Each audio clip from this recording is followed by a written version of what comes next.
sige ho, aalis na kami na. Oh! Sandali lang. Hindi pa tayo tapos mag-usap. Aalis ka na. Parang binabastos mo yata kami. Ay, hindi naman, di ba? Hindi po. Hindi, nagmamadali lang talaga kami. Meron pa kaming ayusin eh. Ang mabuti pa siguro samahan mo na lang kami. Ha? Saan ba punta niyo? Manguhuli kami ng dalagang bukid. Hindi ka sa Ay! Habulin niyo! Gillette! Habulin niyo! Gillette, takbo! Bilis! Habulin niyo!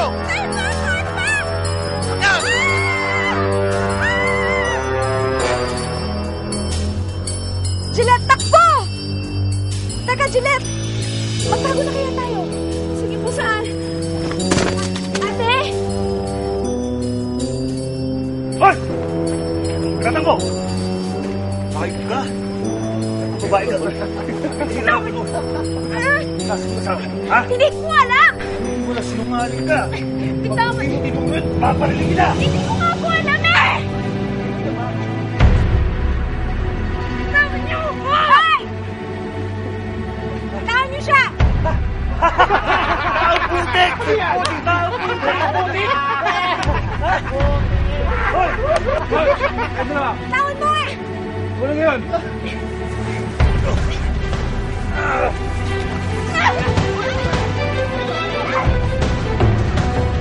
Hoy!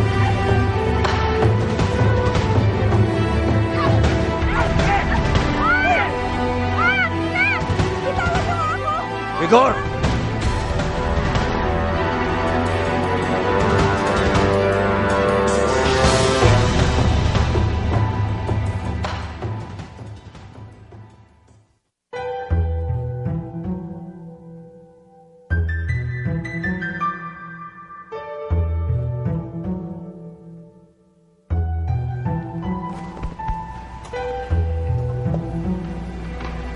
Tanghaling tapat, naglalasing ka. Ano bang nangyayari, ha? Si Ana, ayaw niya sa akin. Babae lang yan. Ang daming babae dyan. Pero mahal ko siya. Gillette! Bitawan niyo kami! Narinig mo na ang sinabi ng mga babae. Bitawan niyo sila. Hanggang dito ba makikialam ka?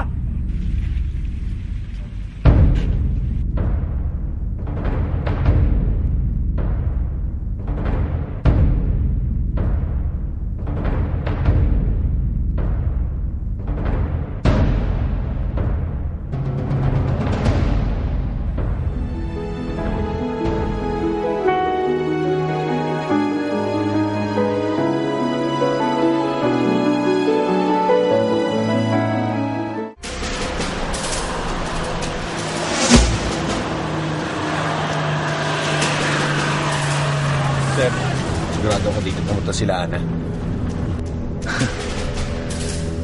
Tingnan mo nga naman ang pagkakataon. Ang isang katulad ni Ana Molina, kilala ang isang ampas lupang si Totoy. Pangungot sa buhay ko to.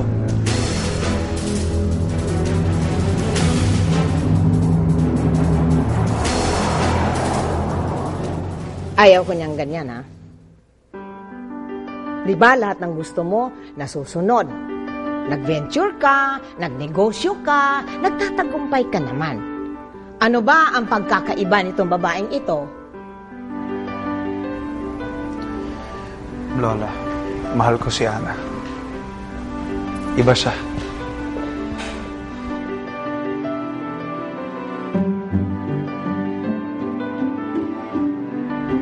Talagang mahal mo siya? Maghintay ka.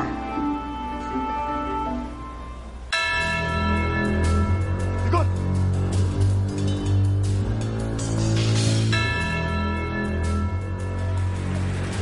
Sige na.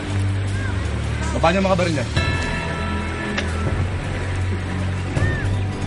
Babaan niyo ang mga baril niyo! Hoy! Hindi niyo ba nakikilala si Nicole?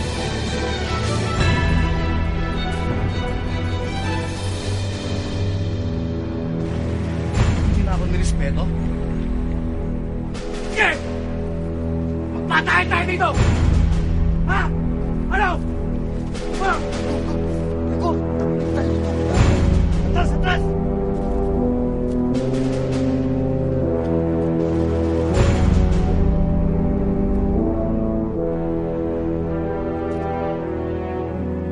Alam mo, ang pangliligaw, ang pagninegosyo, may sariling pagkakataon yan.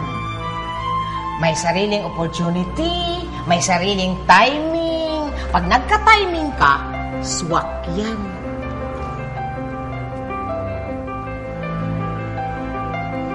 Swak.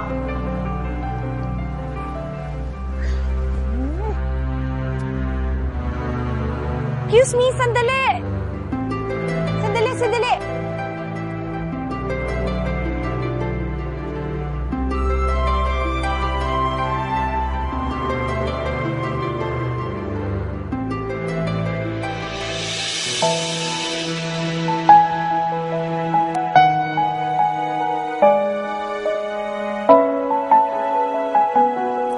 Oh, thank you talaga.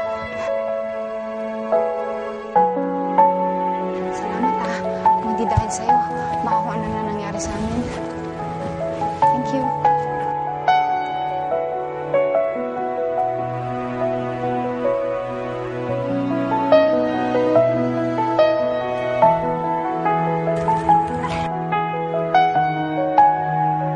Parang may dumi ako sa mukha. Feeling ko lang. Hindi lang. Dito lang. Ayan.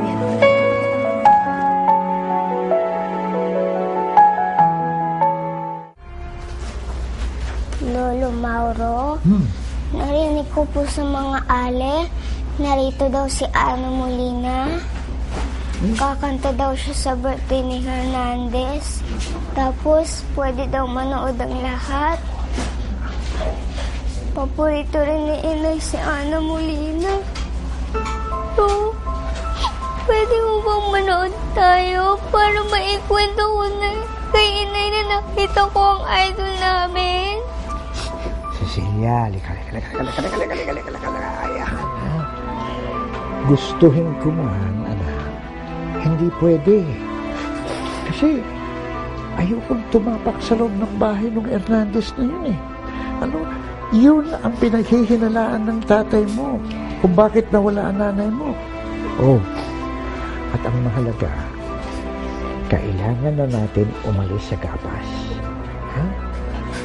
Masama kung tayo magtatagal dito. Pero hindi po tayo pwede umalis. Wala pa po si Itay. Hindi po ko alis dito hanggat hindi siya dumadating. Silya, kailangan natin umalis. Yun ang pinakamabuti para sa atin eh, ha? Tama na. Ayoko po umalis. Hintayin ko si tatay. Hindi po ko alis dito hanggat wala si tatay. Importante yun, ha?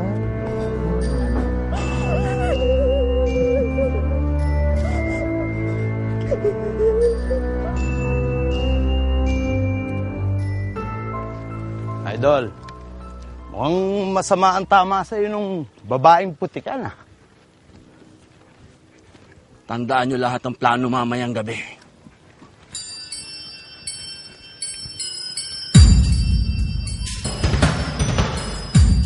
Sige na. Yung mga baril.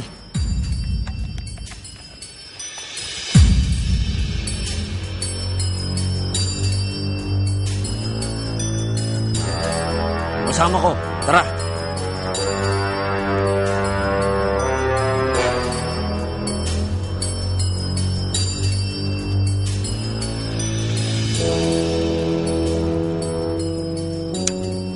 Nandito na tayo. Dito na yung bahay ni Totoy. Ate? Diyan? Ha? Ate, parang hindi na yata dyan nakatira sila Totoy.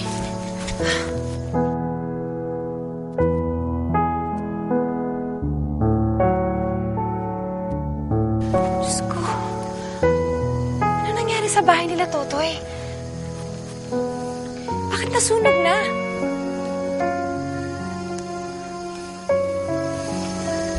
Sorry, Ate Ana.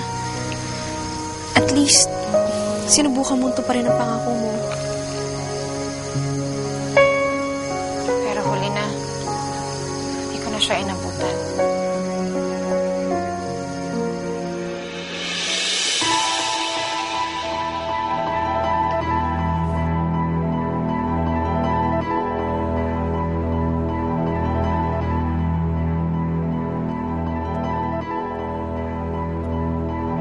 Sana Molina, masyado mo naman kaming pinag-alala.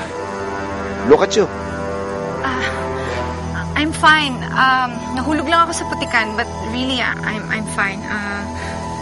Pasensya na ho kayo at hindi kami nakapagpaalam at bigla na lang kami umalis. Gusto ko lang talaga kasing makita si Toto, yung kababata ko. Kababata mo rin ako. Ako si Timo. Timo? Hinahanap mo ba si Totoy? Oo, nasa na si Totoy? Isa na siyang kriminal. Matagal na siyang namundok ni Ana Molina. Isa na siyang bandido ngayon. Ha?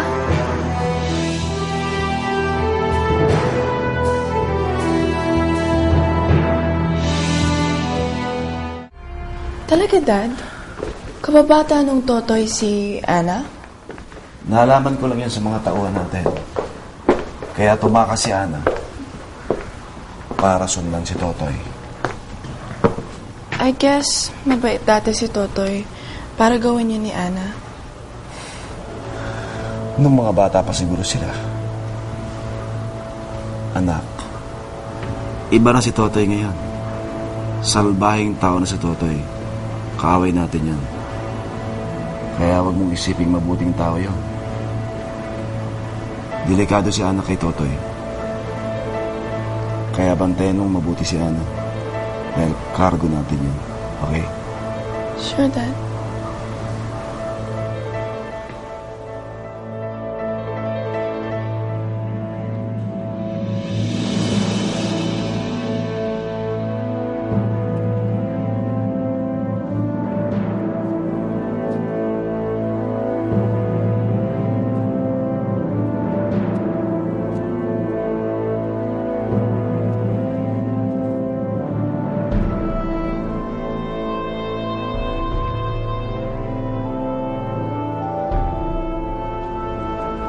Mukhang sobrang lala ang kasalanan mo.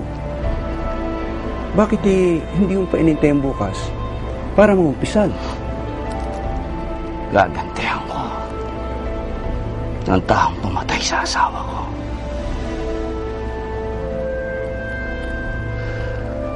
Ang umangkin ng lupa ko.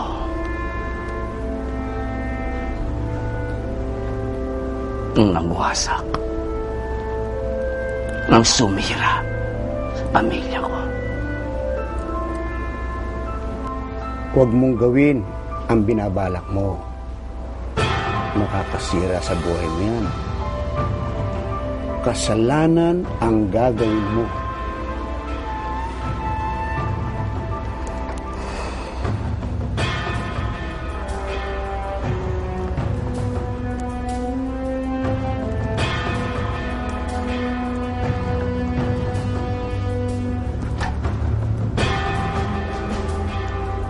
Kailangan mong gawin to.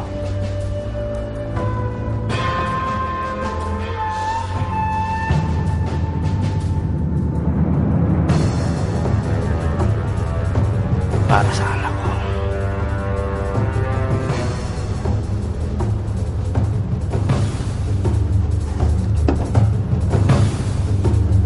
Para sa Barrio Gabas.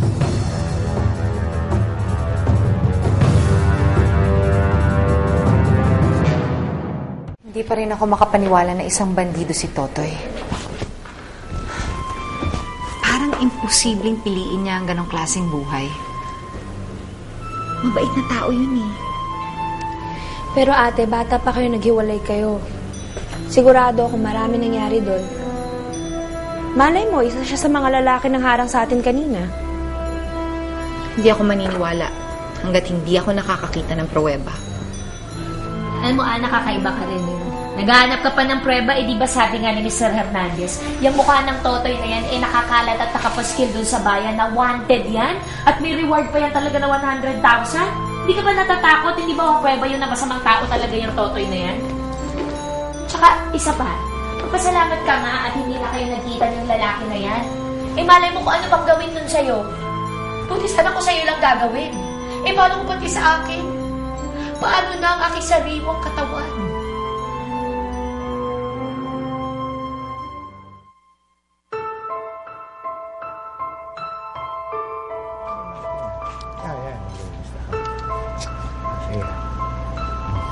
Dahan, baka matapon na naman, ha? Op. Ito talaga, Sige.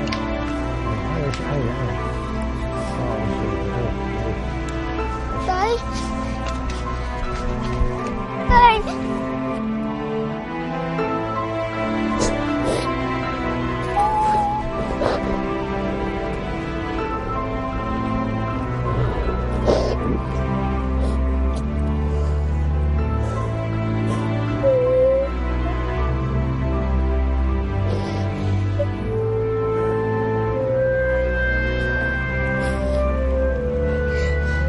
Nakagawa na ako ng paraan para makapuslit tayo ng Manila.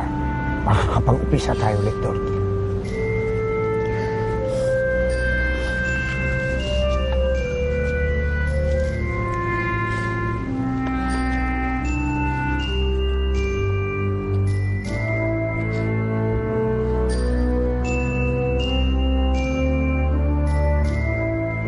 Matalik na kaibigan ni Totoy si Ana. Kaya kapag nalaman ni Totoy na nandito si Ana, darating siya. Kapag ginawa niya yon, nakahanda tayo sa kanya. Hindi ba, Major? Ipupwesto ko ang mga tao ko sa paligid ng asyenda. Pandagdag sa mga tauhan mo. Malas lang ni Totoy kapag ipinakita pa niya ang mukha niya dito.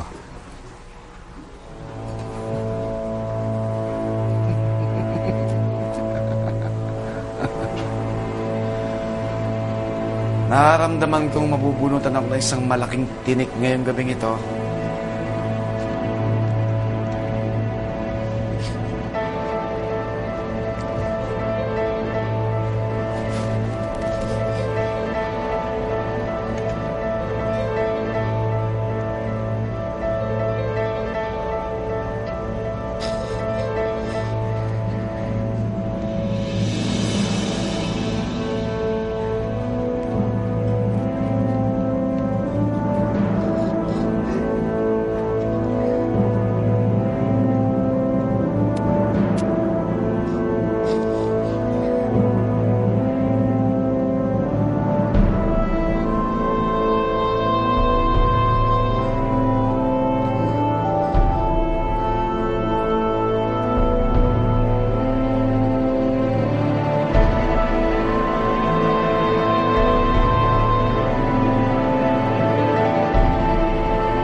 May mga pumasok na armadong lalaki!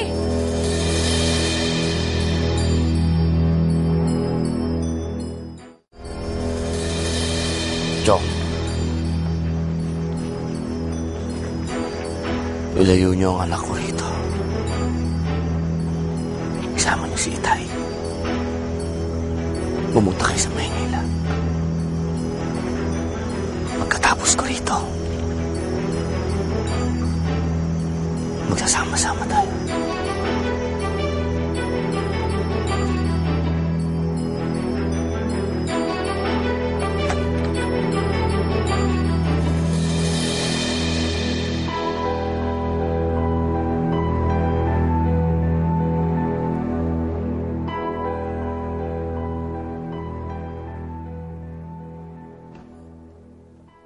O ate, bakit parang pinagbagsakan ng langit yung mukha mo?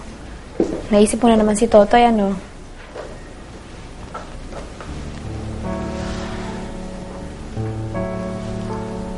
Hindi ko kasi lubos maisip na naging ganun ang buhay niya.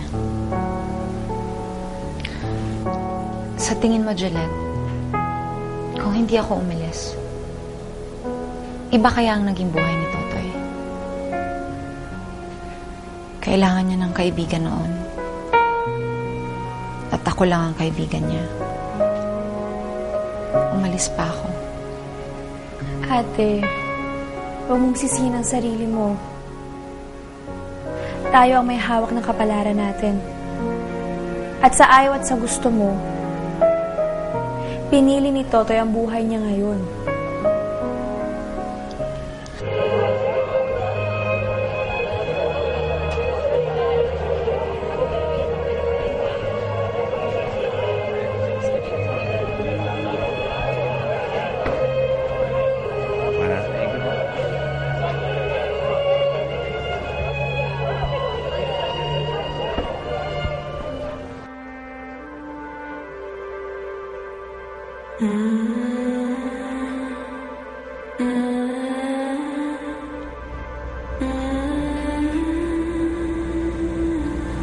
Cecilia, huwag ka na malulungkot, ha?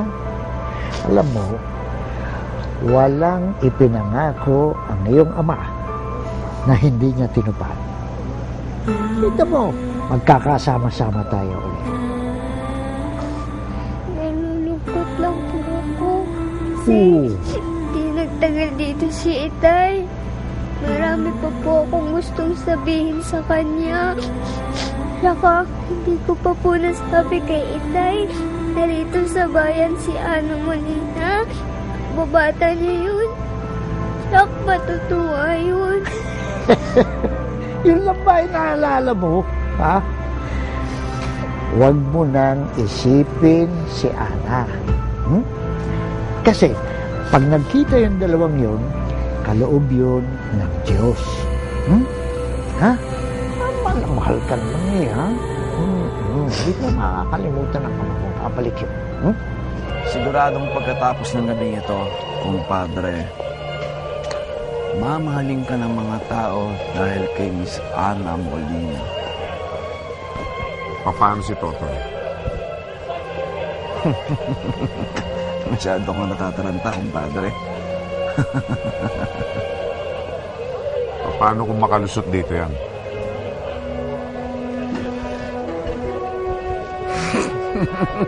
Tingnan mo nga ang paligid mo, kumpadre.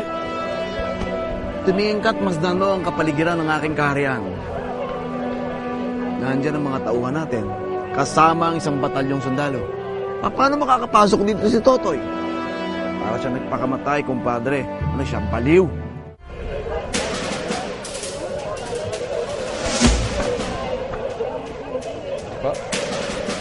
Okay, bukasan ko ng bag.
Kilala mo ba kung sino yung kakanta dito mamaya?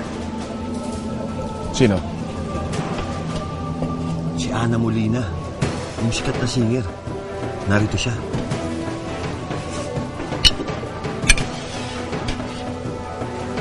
Naiisip mo ba yung naiisip ko? Mukhang kikita pala tayo sa operasyon natin dito.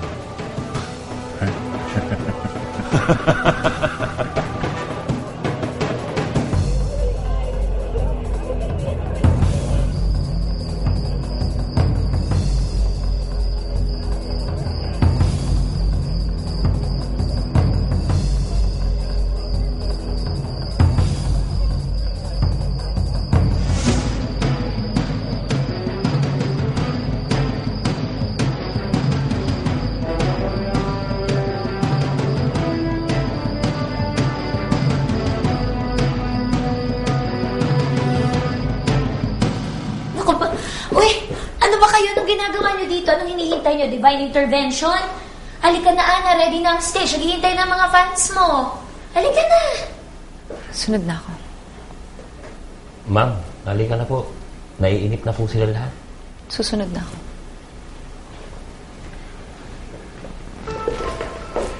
Sunod ka na, ha?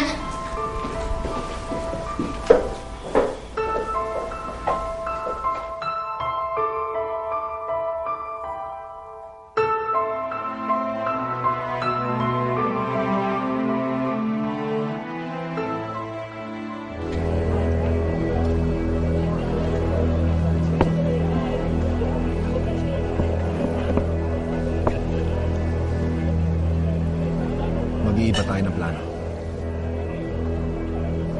Huwag yun itong sinabi ni Totoy. Ako, pakinggan ninyo. Pag senyas ko, tayo mismo ang manggugulo. Kikidnapin natin si Ana. Ayun. At pag nakanaan natin to, siguradong salapi. Magandang gabi po sa inyo lahat, mga kaibigan! Ang masayang gabing ito ay handog sa inyo ng aking kumpare, Leon Hernandez! Nagdiriwang na kanyang kaarawan ngayon, kaya't bigyan po natin siya ng isang masigabong palakpakan!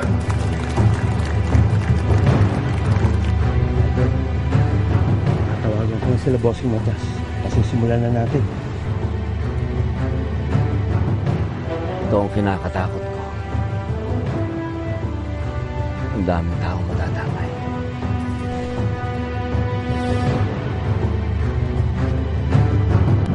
Tuloy pa ba natin ito? Alam ko po na kayo ay nasasabing na, kaya hindi ko na po matatagalin. Inihahatid ko ang ating celebrant. Handa na kami. Sa senyas mo, makakawalan nila mga pasabog. Mga kaibigan, palakpakan po natin, Miss Ana Molina!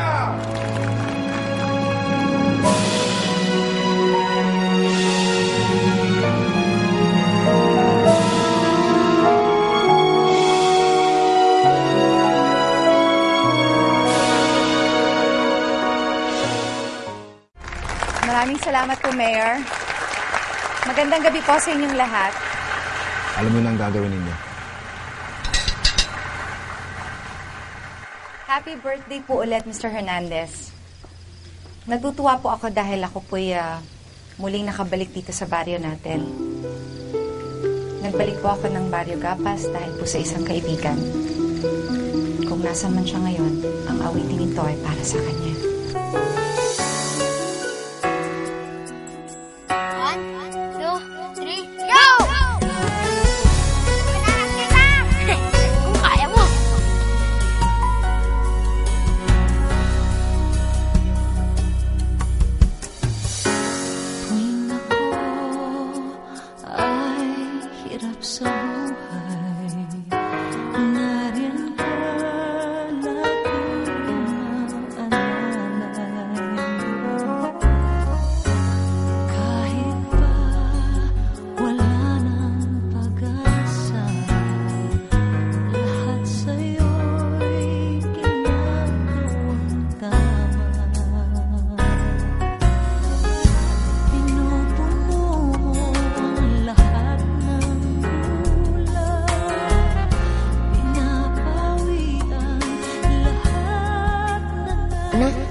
Kahit anong mangyari, kaibigan pa rin tayo.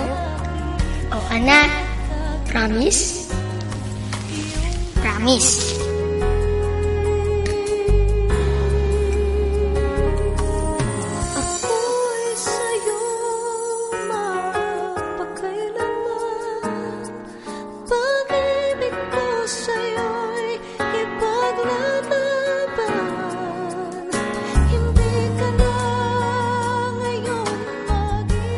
Suot ko na yung kwintas na binigay mo sa akin. Ibig sabihin nito, kahit tayo ni Inay na maging magkaibigan tayo, magiging kaibigan pa rin kita.